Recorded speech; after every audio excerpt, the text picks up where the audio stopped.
چی میشه که خوب گوش نمی کنیم؟ برای داشتن یه مکالمه سالم و اثربخش اول باید بتونیم خوب گوش کنیم. شناختن موانع گوش دادن تو این راه میتونه خیلی کمک کننده باشه.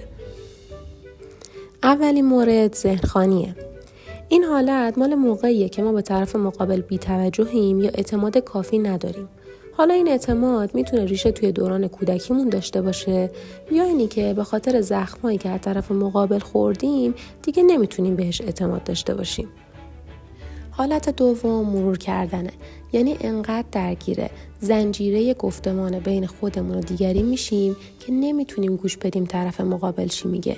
یعنی دائم دنبال این هستیم که بعد از صحبت ما طرف مقابل ممکنه چه صحبتی داشته باشه و بعد از صحبت اون ما باید چی بگیم.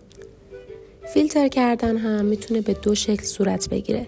یکی اینی که شما فقط به حالتهای هیجانی خاصی از طرف مقابل توجه نشون میدین. مثلا وقتی عصبانی یا ناراحته به حرفاش گوش میدین. حالت دوم هم مال موقعیه که شما چیزهایی که دوست ندارین رو کلاً نمیشنوین و به صورت انتخابی فقط حرفایی رو گوش میکنین که دوست دارید بشنوید. مطمئنم که همه ما زخم خورده قضاوت شدن هستیم. موقعی که با یکی حرف میزنیم انقدر درگیر لیبل زدن و قضاوت کردن و سرزنش کردن دیگری میشیم که نمیتونیم صحبتاش رو گوش کنیم. رویا پردازی همون هپروته. گاهی اوقات با یکی انقدر صمیمی میشیم و طولانی مدت رابطه داریم که وقتی صحبت میکنه میریم تو هپروت. ولی باید توجه داشته باشیم اگر همیشه موقع صحبت کردنش داره این اتفاق میفته احتمالاً به صورت ناخودآگاه داریم از ارتباط برقرار کردن باهاش اجتناب میکنیم. دیدین تا با بعضی از آدما میخواید دو کلم درد و دل کنی شروع میکنن به توصیه کردن و نصیحت کردن؟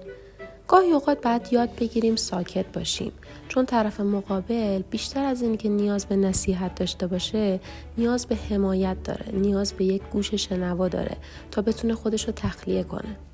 مورد آخر هم خوشنود کردنه، یعنی شما انقدر درگیر نایس بودن و دوست داشتنی بودن میشین که سریع با طرف مقابل موافقت میکنین. این موافقت باعث میشه که اون فرد نتونه به صورت کامل افکار و احساساتش رو ابراز بکنه.